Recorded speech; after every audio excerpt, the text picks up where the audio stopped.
Greetings, fellow bridge lovers, and welcome back to the Bridging with Kai YouTube channel. Today, I have another hand for you from the Life Master pairs that we played in the Philadelphia NABC. My partner was the amazing Drew Cavalier. This was a pretty crazy hand that I got to play, and it all worked out great, even though I probably didn't play the hand as optimally as I should have.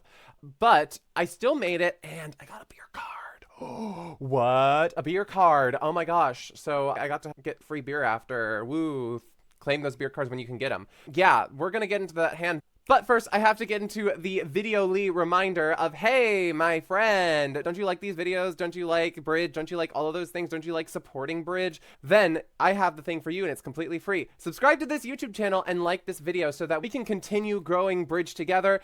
Every little thing that you do to support this video helps the algorithm boost it so that we can get bridge out there, all right? So thank you so much for doing that, and if you want to wait to the end to do it, to see if you actually like it, you can totally do that. I respect that, okay? But I'm pretty sure you're gonna like this video if you like bridge. So let's get into today's video. All right, so here we are. This is your hand. No one is vulnerable, and we are in the south seat, and we are in fourth seat. So the auction starts off with a pass from west, and if you look at your hand, you're like, okay, cool, I've got a 9 count. This isn't great. I've got 6 hearts. I mean, I've got some distribution here. It's nice, but is it perfect? Not really. So it goes pass, 1 spade from east, and anybody have any ideas on what they would do here? Drop that in the comments down below. Now, what I did is I bid 3 hearts, and the purpose here is like, okay, I want to obstruct their auction. I'm gonna be annoying. I was just like, you know what? Even though my heart suit quality isn't great, it's very important to obstruct the opponents in these positions. I do have 6 hearts. I do have 9 points. The queen 10, 9, 7, 6. It's kind of ugly, but it's not like super ugly. So I had 3 hearts. I obstructed the auction, and it continued pass, pass, pass. So now I'm like, I bought it. They didn't bid more? Okay, great. Thank you. So the play is the interesting bit. Here comes the lead, the queen of spades from west. And now we need to take a look and think about how we're going to play this one. We have 2 spade losers. We have a heart loser, possibly 2 if we guess it wrong and it splits bad, and possibly 2 diamond losers if the diamond split poorly. Probably only 1 if it splits 3-2. So we need to find ways to prevent these losers. And the key thing here is kind of just hoping that the diamond split 3-2 and that our hearts were able to just get 1 loser in. That's the goal. But another thing to mention here is that, remember, East opened 1 spade, so West's queen of spades here is a singleton. That's the only one that they have because 5 plus 5 plus 2 plus 1 equals 13, yada, yada, yada. West only has 1 spade left. So when it goes spade, spade, spade, we actually have another potential prospect that I need to talk to you about after I go through my line, all right? Because this was something that I didn't consider. But what I was thinking here is like, okay, this is simple. We just need to try to avoid a heart loser. We play for diamonds to be 3-2. And if diamonds aren't 3-2, we pray that they misplay it. I mean, we have the 9 possibly as some leverage. The 7 could be useful in some ways. And also, when they switch to a club, the key thing to my plan here was that if the diamond split 4-1, they don't know that I have a singleton club. They don't know I have a singleton ace of clubs, all right? So they might pitch wrong. So I'm going to try to make it seem as though I possibly have even more than that. But here's what happened. I noticed the spots in the spades, and I was like, okay, the queen's out, and then I have the 10, 9, 8, and then there's the 6 over there. So they have 3 honors over my cards. I mean, they could have done something wrong here. I was thinking, well, maybe I can set up the spade suit. And you know what? The answer is no. Just no. You're not going to set up the spade suit. I mean, there is some argument to be made that if East is the one with long diamonds, you might be squeezing them. But they're on the wrong side anyway. If you wanted to squeeze here, because the length is in the north, your threat is in the north hand, it's a positional squeeze. Because we have to pitch from the north hand before East, the person who's guarding spades, pitches. So if we pitch a spade, they can pitch a spade. If they have to pitch a diamond, then if we pitch a diamond and they have to hold on to diamonds, then they pitch the diamond, they keep the spade, and we can never squeeze East. So there's really, really nothing here if you really think about it, but I thought there was something there, so I played another spade. And, I mean, I guess the idea was, like, if they do play another spade, then a spade sets up. the idea here is that East might be end played. If they play a club, I get a rough and then sluff, and I can pitch a diamond. Then I guarantee I only have one diamond loser. If they play a diamond, then my 9 might get some extra leverage because the suit might be somewhat frozen in some way. If they play a spade, playing a low spade here actually for them is safe because I can't pitch a diamond. They can just rough this. And the diamond loser, that might not have been a diamond loser because it could just be set up on length, just became a guaranteed loser. So it's really interesting here that I can't pitch. I would still have to rough and also hope that West does not have the jack. That's what I would have to hope is happening. Or else we might just take an extra heart loser if they play a low spade. And likewise, if they play the ace of spades, I would also need to kind of guess the heart position as well. Even though I know I can set up one spade to pitch away one diamond loser, I think that there's still a lot of issues here with this plan. I just opened myself up for a potential trump promotion. So yeah, not great. But of course, that doesn't happen. I get a heart return, which is actually very helpful for me. They think it's the only safe play for them to do. Well, it wasn't. There were plenty of safe plays for them to do, even though seemingly it might not be the case. But it goes heart, and now the heart kind of gives away the whole heart position. So it goes ace of hearts, and then another heart is played. And I continue to try to rough out the spades, even though I should know that there's nothing else going on here. And then I played another heart, and then I roughed out another spade, and then I see a diamond pitch, and I'm like, okay, so now we're safe, unless West has 5 diamonds. And the point here is that West, in theory, thought that they needed to continue to protect clubs.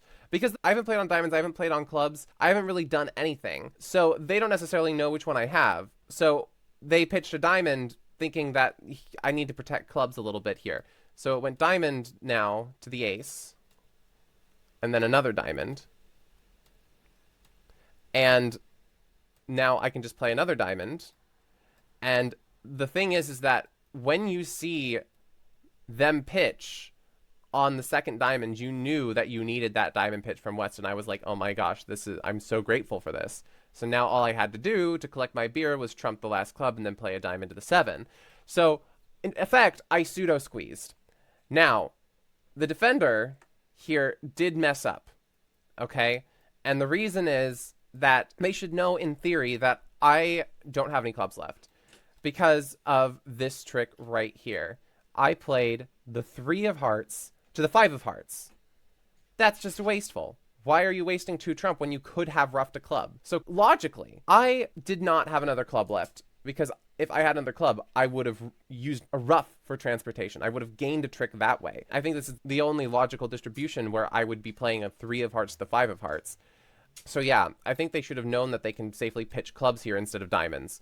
And they would have been able to set me in this case. But I made a mistake here, admittedly, because they could have set me if they had just pitched correctly. But let's go over this idea for a line to make the contract. Double Dummy says you can go down on a spade lead because it can go spade, and it would go diamond. Now, maybe they wouldn't have led a low diamond. Maybe they would have led the jack of diamonds. It actually doesn't matter because the key thing here is that East can get a rough. So when I play a heart, it can go ace of hearts and it can go diamond. This can get roughed with the jack of hearts and then it goes ace of spades. And we have another diamond to lose when you play a club. So now there's nothing we can do. Absolutely nothing we can do. And also notice how it said you can lead a 7 here for that same reason I pointed out before, because if you pitch the diamond, then they can rough, right? And if you rough, then you still have the diamond loser. It's all still the same. Okay, so that's the way that they can immediately set it. But on the line that I got, ace of spades and then club shift, I can make this now. And it is so interesting why. Okay, the key point is that now you can see I now have a heart loser and I still have 2 diamond losers and a spade loser. So what's the loser you're going to get rid of? I mean, it seems impossible to get rid of any of them. You get rid of the spade loser. What? How? It's an end play. Goes heart to the ace. Right? They return another heart. And it goes diamond to the queen and king. And now I can play diamond. Right? And now I just play another diamond. And what happens is, sure, West can take both of their diamonds, but East can never get in to play their spade. So when they play their last club, uh-oh, there goes that spade loser I have.